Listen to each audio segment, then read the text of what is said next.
من الناس كنت ضد ده، بس هو لما السلام عليكم ورحمه الله وبركاته. حبايبنا عاملين ايه؟ إيه الاخبار؟ يا رب تكونوا بخير وباحسن حال. خلاص الماتش خلص والصفحه اتقفلت، بس طبعا الصفحه دي لازم توريك انت هتعمل ايه بعدين، لانك لو ما اتعلمتش منها تبقى غبي. يعني قولا واحد. احنا كفريق، آه، في ناس بعتت لي على خاص: يا جماعه انت ايه، اهلاوي جديد ولا ايه؟ انت ما شفتش دوري 2009 ولا 2011 و2019؟ لا شفتهم وعاشرتهم. انا من الناس اللي طلعت تعيط في ماتش سيد عبد النعيم، دوري سيد عبد النعيم عادي يعني، ما فيش مشكله. بس كان الفرق في الدوريين دول ان انت كان عندك لعيبه بتلعب عشان خاطر الفانيلا، عندك لعيبه اهلاويه، لعيبه فعلا عايزه تكسب بس.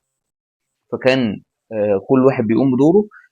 جبت رجعت جوزيه، كان سيد عبد الحفيظ بيلعب بدوره في الدوري 2019، كل واحد كان بيلعب بدوره فعرفت تجيب البطوله. انما هنا انت ما فيش. تعال نبص بالدليل والبراهين. انت جات لك اكتر من فرصه، احنا دخلنا مرحله الحسم بس، يعني مش هتكلم على بدايه الدوري، دخلت مرحله الحسم بس. تقريبا بينك وبين الزمالك 3 نقط، انت عامل ايه؟ متعادل مع سيراميكا، فخليت الفرق لما الزمالك يلعب ويكسب بقى الفرق 5 نقط. طب جات لك فرصه تاني امبارح، انبي اتغلب، سوري انبي اتعادل مع الزمالك، فعندك فرصه ترجع ويبقى القرار الدوري في ايدك بقى، ان انت تكسب بيراميدز تكسب الزمالك بقيت انت اول. خلاص. لا، برضه انت ضيعت الفرصه. فهنا انت ما عندكش لعيبه ان انت تقدر تراهن عليها، ان انت تقول ان اللعيبه دي هي اللي هتكسبني الدوري او هي دي اللي هتأدي. حتى لو المدرب وحش يا جماعه، حتى لو المدرب وحش المفروض اللعيبه يبقى ليها دور. اتكلمنا عن المدرب وقلنا قد ايه هو ملط، يعني ترب الملط، ما فيش خلاف على كده. بس خلاص يعني انا ما عنديش اي ثقه ان اللعيبه دي هتنفع تاني، وعشان كده دي فرصه لاداره الاهلي انها تغربل الفرقه بقى. وان كنت اشك ان الاداره عندها من الجراءه والقدره انها تعمل كده. غربله الفرقه دي تبدا من عند شوبير على فكره، تبدا من اول حراسه المرمى. شوبير هو بيرجع، لما بياخد ماتش وماتش مع الشناوي، هو انا واحد من الناس كنت ضد ده، بس هو لما بياخد ماتش وماتش مع الشناوي بيثبت كفاءه. انما لما بيقف اساسي هو لا، هو ما بيتعبش. عارف انت اللي هو مش هتعب، مش هحاول اثبت نفسي، انا خلاص خدت اللي انا عايزه بقيت اساسي في الفريق. لا، ما هو حارس الاهلي ما ينفعش يبقى ده تفكيره. ناهيك بقى عن الدفاع، عن خط النص، عن الهجوم، كل ده محتاج يتغير. طيب، ايه اللي بنى الفرقه دي غلط، او ليه احنا وصلنا للمرحله دي؟ اولا انت ما شفتش النواقص اللي عندك عشان تكملها. دي حاجه، بقيت بتحشي لعيبه كانك بتلعب بالظبط فيفا ماستر ليج، فبتجيب اللعيبه المهاجمين كلهم الجامدين ويلا تبقوا معايا. طب انت بقيت بتحشي لعيبه وما عرفتش تجيب لعيبه صح، وما عرفتش تجدد اللعيبه بتاعتك وي وي وي. تاني حاجه عملتها غلط ان انت لعبت نفس اللعبه بتاعه بيراميدز اول ما تكون، لما كان الاسيوطي وبعد كده بقى بيراميدز عمل ايه؟ جاب كل اللعيبه قدام، فلوس فلوس فلوس فلوس، تعالى رمضان صبحي، تعالى عبد الله السعيد، فلوس فلوس فلوس. فما خدش حاجه. امتى بدأ يكسب وخد بطولة في القارية؟ لما بدأ يبني فريقه صح، لما بدأ يشوف ايه الناقص وبدأ يبعت كشافين يجيبوا لعيبة، بيلاتو توريه، وليد الكارتي، بدأ يجي لك لعيبة محترفين في البيراميدز انت مش عارف تجيبهم كأهلي. فيستون مايلي، على فكرة اللعيبة دي كانت بتلعب وكانت باينة قدام الكل، بس هو كان بيروح ويخلص. احنا ما كناش بنعمل كده، احنا كنا بنستنى ونتأخر ونخش في مرحلة سباق معاهم في فلوس، وطبعا هم فلوس يكسبوا.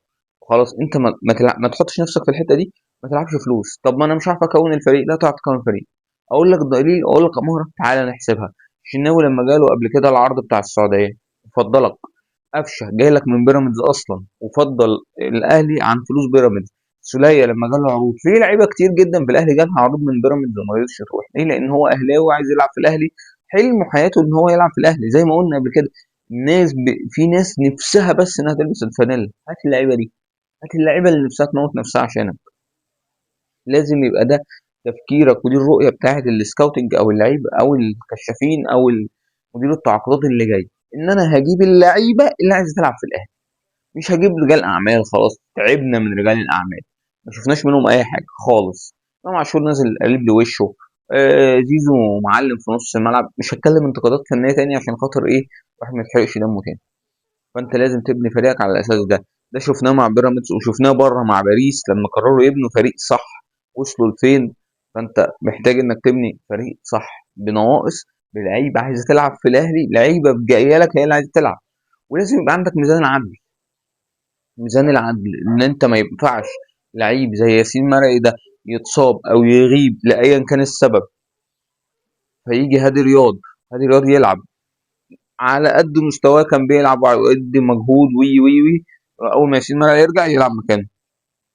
هو حاجز المكان باسمه؟ يعني الحته دي باسم ياسين مرعي؟ لا طبعا، ده مش صح. لازم ميزان العدل يكون عندك. شوبير بيغلط، اوقف الشناوي بيغلط، اوقف شوبير، ما فيهاش بقى. لازم يبقى انا بضرب بعصايه من حديد. خلاص. هتقول لي انت ما عندكش امل في الدوري؟ لا، ما عنديش امل في الدوري. انت عارف عشان تكسب الدوري انت محتاج ايه؟ محتاج انك تكسب الثلاث ماتشات اللي جايين. فلما تكسب الثلاث ماتشات الجايين، الزمالك يبقى عنده ماتشين ما يكسبهمش، ما يكسبش الماتشين، وبيراميدز يقع برضه. طب انت متخيل ان انا يبقى عندي امل؟ انا نفسي، انا كاهلاوي نفسي ما اطلعش موسم صفري، رغم ان حتى لو كسبت، لان هو موسم صفر. في ناس تقول لك انا خدت كاس السوبر يا حبيبي تبع الموسم اللي فات. ده موسم صفر. ما يحبش ان الفريق يطلع من موسم صفر. انا تقريبا ما شفتش الاهلي موسم صفر من 2015، حتى 2015 احنا خدنا فيها الكونفدراليه. فما شفتش موسم صفر للاهلي الا الموسم ده. ف يعني وطبعا السنين العكاف بتاعت 2002 و2003 و2004. تمام. لكن انا ما شفتش موسم صفر زي ده في دوري سنة عام العين انا خسران في اخر ماتش، فعادي. في بطولات كده كتير، انما ما شفتش ده قبل كده. فانت لازم تبني الفريق ده صح. لازم بقى تشوف مدرب. في ناس تقول لك، في اشاعات طلعت ان طرب خلاص هيمشوه، هتديله 6 مليون دولار دلوقتي؟ ده يبقى غباء. ولو ده القرار ده اللي اتنفذ، انا مش هتكلم تاني. يعني مش هتكلم تاني، ولا مع اداره ولا اي ده غباء. خلاص، ما انت خربت خلاص، فانت خسرت كل حاجه. طب خلاص بقى، فكك وكمل بقى بيه وما ياخدش فلوسه. انما هتديله 6 مليون دولار؟ ده اكيد اكيد اكيد اداره الاهلي اذكى من كده. وزي ما قلنا احنا شبعنا من رجال الاعمال، خلاص كفايه رجال اعمال في الاهلي. اللي يجي له عرض يمشي. بتكلم بكل هدوء والله، اللي يجي له عرض يمشي. زيزو يمشي، امام عاشور يمشي، اللعيبه دي كلها تمشي، انا ما عنديش مشكله. اللي يجي له عرض وشايف نفسه عنده فرصه احسن، اتكل على الله. في لعيبه تتمنى انها تلبس الفانيلا الحمراء، في لعيبه تتمنى انها تخش التتش، وهياخدوا مرتبات اقل وهياخدوا فلوس اقل ويتكلفوا خزينه النادي اقل. زيزو انا مش فاكر ان انت عملت اعلان يا زيزو اصلا إلا لما جيت الاهلي. كذلك امام عاشور، اللعيبه دي كلها كانتش بتعمل حاجه. تريزيجيه نجم اوروبا، انت ما عملتش حاجه، ما شفتلكش اعلان في مصر، مش فاكر لك اعلان في مصر الا لما جيت الاهلي. فلا، انتوا اصلا ما كنتش لكم اي تواجد على السوشيال ميديا الا لما جيتوا الاهلي. الاهلي خيره عليكم، وانتوا ما ردتولوش اي حاجه. انتوا قابلتوا الجميله بنكران بس. فانا شايف ان دي الحلول، ان انت تبني فريق باحتياجاتك بكل مركز، وتجيب لاعب واتنين، لعيب يلعب دلوقتي ولعيب يبقى بوتنشال. ده لازم. لعيب ما يبقاش عايز فلوس وبس، لا، لعيب نفسه يلبس فانلة الحمراء. واللعيب اللي يجي له عرض مع السلامة، اللي يقلب وشه مع السلامة، اللي يتأمر عليك مع السلامة. ده لو انت ناوي انك تحل وتفكر من دلوقتي. انا مش متخيل ان ادارة الاهلي لغاية دلوقتي ما قررتش المدرب. يعني خلاص، هو باين من بدري ان احنا هنمشي طرق يعني. لا، عارف اللي ملوش علاقة بالكورة عارف ان مدرب الاهلي هيمشي.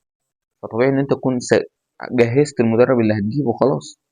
في النهاية دي الحلول اللي بالنسبة لي، اللي أنا شايفها إنها تنفع الأهلي خلال الفترة دي. وأنتوا قولوا لي برضو آرائكم، هل أنا كلامي صح ولا كلامي غلط؟ ولو الحلقة عجبتكم ما تنسوش اللايك والشير والسبسكرايب.